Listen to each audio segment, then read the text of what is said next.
Nous sommes devant une toile du peintre Heyerdahl, un peintre norvégien, une toile qui a été peinte à Paris en 1882 et qui va valoir au peintre une médaille d'or dans une grande exposition à Florence. Le tableau donc a été très apprécié du vivant même de l'artiste.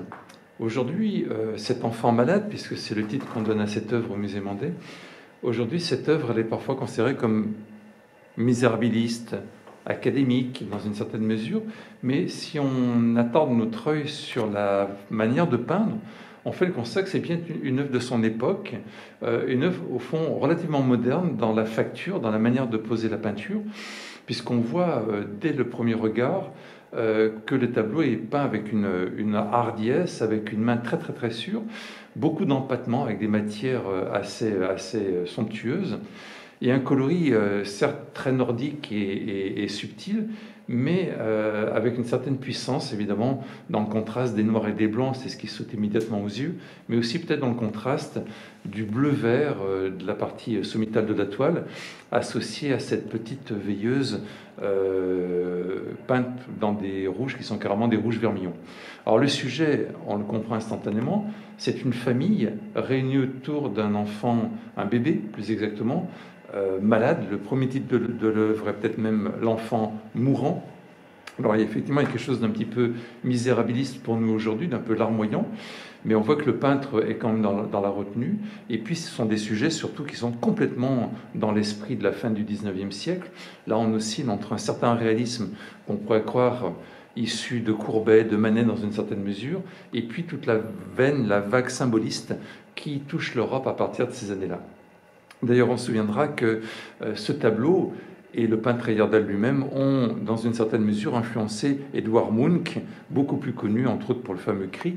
Mais on trouve aussi dans l'œuvre de Munch plusieurs tableaux évoquant des propres membres de sa famille malades. Songeons aussi que ce sont des sujets qu'on retrouvera encore chez le très jeune Picasso. Donc le sujet est à la mode.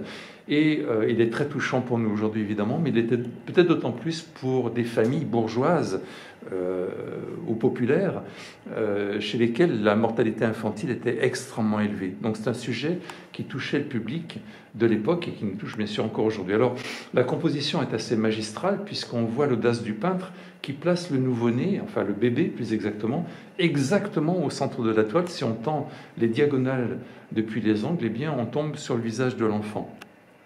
On voit aussi que dans cet espace relativement confiné, relativement contraint, eh bien, il réussit la performance d'intéresser notre œil par tout un jeu de hauteur. On peut voir ça à travers les têtes des personnages, par exemple, bien sûr, à travers une manière de vide centrale assez intéressante d'un point de vue symbolique au-dessus de l'enfant. Et puis par une gradation aussi des personnages dans l'espace tridimensionnel, avec le petit frère encore en chemise de nuit qui vient de se lever et qui se frotte les yeux au premier plan. Alors effectivement, on est sans doute le matin. La présence du petit frère en chemise de nuit se frottant les yeux le laisse entendre. La veilleuse semble nous indiquer qu'on a veillé l'enfant pendant la nuit entière. Si on essaie de décrypter les personnages, eh bien, le personnage en noir, un peu sur la gauche, est naturellement le médecin. Sans doute un homme de grande réputation, son manteau laisse entendre qu'il est fortuné, donc ses services doivent être assez onéreux, assez coûteux. Il vient sans doute d'arriver, il n'a pas encore pris le soin de quitter son manteau, et on le voit dans la posture du sceptique. C'est d'un point de vue philosophique, cette main gauche ramenée vers le menton, la posture de celui qui s'interroge. Il vient d'arriver, il s'interroge sur la nature de la maladie et peut-être le traitement à appliquer. De l'autre côté, l'autre personnage qui conclut la scène en quelque sorte, c'est la mère, évidemment. Et on pourrait être surpris de la voir se détourner du bébé. Elle confie ce soin au père, bien sûr, qui est au centre. Les bras du père entourent l'enfant. Mais la mère, elle, est dans une autre attitude qui est celle, évidemment, elle demande le secours de la religion. On la devine en prière, les yeux sont levés vers le ciel, les mains sont jointes. Elle est dans une lumière d'ailleurs assez étonnante, presque surnaturelle. On a presque du mal à comprendre comment son visage pourrait être éclairé dans la position qu'elle occupe dans la pièce. Il faudrait qu'il y ait là une fenêtre haute qui peut exister, mais on sent très bien que l'intention de Heyerdahl, c'est de placer finalement l'enfant, l'enfant mourant ou l'enfant malade pour le moins, entre la médecine la religion, finalement, entre la science et la religion, et sont des sujets très très très fréquents au 19e, au début du 20e siècle, dans des sociétés pour lesquelles, bien sûr, la religion chrétienne compte énormément. Donc le sujet, au fond, est là. Qu'est-ce qui va venir secourir l'enfant malade? Eh bien, on fait confiance, bien sûr, à la science. Le 19e siècle est un siècle très scientiste. Il suffit de penser à la philosophie positiviste d'Auguste Comte. Mais la religion, évidemment, reste aussi la grande affaire de ce siècle. Les deux derniers personnages, les deux femmes qui sont à gauche, sont, pour celle qui est assise, les yeux un petit peu dans le vague et les mains posées sur les jambes, sans doute la grand-mère. Bien sûr, ce sont des sociétés où on vit encore en famille. Quant à la dernière, dont le visage est d'ailleurs plutôt flou, on peut envisager que ce soit une domestique, puisqu'on n'est pas du tout chez des gens pauvres, on vient de le comprendre, donc chez des gens fortunés. Donc on a de la domesticité à demeure, et les vêtements noirs, les chaussures vernies, une partie du mobilier même sans doute, disent, la taille de la pièce disent assez une famille de la très bonne bourgeoisie. Alors il y a aussi quelque chose d'assez intéressant, c'est l'attitude du père. Dans des tableaux plus anciens, on aurait probablement la mère dans cette posture. Il y a dans cette Europe bourgeoise, devenue bourgeoise, une nouvelle conception de la famille. On ne met plus les enfants en nourrice, on les garde à la maison. Et l'attitude du père est assez nouvelle dans l'histoire des relations familiales. En tout cas, c'est quelque chose qui voit le jour peut-être à la fin du XVIIIe, mais surtout au début du XIXe siècle. On garde les enfants à la maison et le rapport des enfants au père est en train d'évoluer. Donc on voit le père très désespéré et protecteur à la fois.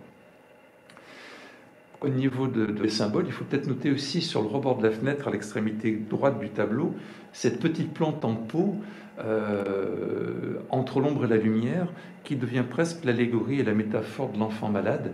Une plante malingre, cherchant la lumière et peut-être de quoi se nourrir, un peu souffreteuse. Elle est à l'image, bien sûr, de l'enfant malade qui est au centre. Le peintre va jusqu'à jouer avec des effets de réalisme et de choses un peu pragmatiques, puisque près de sa signature, en bas à gauche, on devine une cuillère de métal qu'il a pris le soin de poser à même le sol, et qui est peut-être celle du grand frère qui vient de se lever. Peut-être a-t-il échappé de ce couvert, on peut l'imaginer. On voit aussi que le peintre a pris soin de montrer sur la main gauche du père l'alliance. Donc on est dans une famille évidemment classique, et seul autorisé publiquement à évidemment avoir des enfants. Les enfants hors mariage sont tout à fait invraisemblables, et le peintre n'aurait pas été habilité à le montrer, ou en tout cas le tableau n'aurait pas été accepté. Donc là on est dans une famille classique et bourgeoise. Pour ce qui concerne évidemment la manière de peindre, le coloris, on l'a déjà un peu évoqué, il y a une main très très très sûre, très ferme, très enlevée, et on sent qu'après Courbet, après Manet et d'autres peintres en Europe, eh bien, on retrouve le goût pour ces matières extrêmement présentes.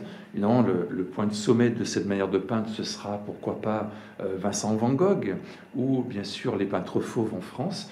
Ici, on est dans quelque chose de beaucoup plus sage, en quelque sorte. Mais les empattements très épais prennent la lumière, et puis on voit ce qui reste une grande difficulté dans le domaine de la peinture, c'est la gestion des valeurs, c'est-à-dire des noirs et des gris, et on a là une palette extrêmement complexe, très maîtrisée, partant du blanc le plus clair jusqu'au noir le plus sombre, en passant par tous les gris envisageables.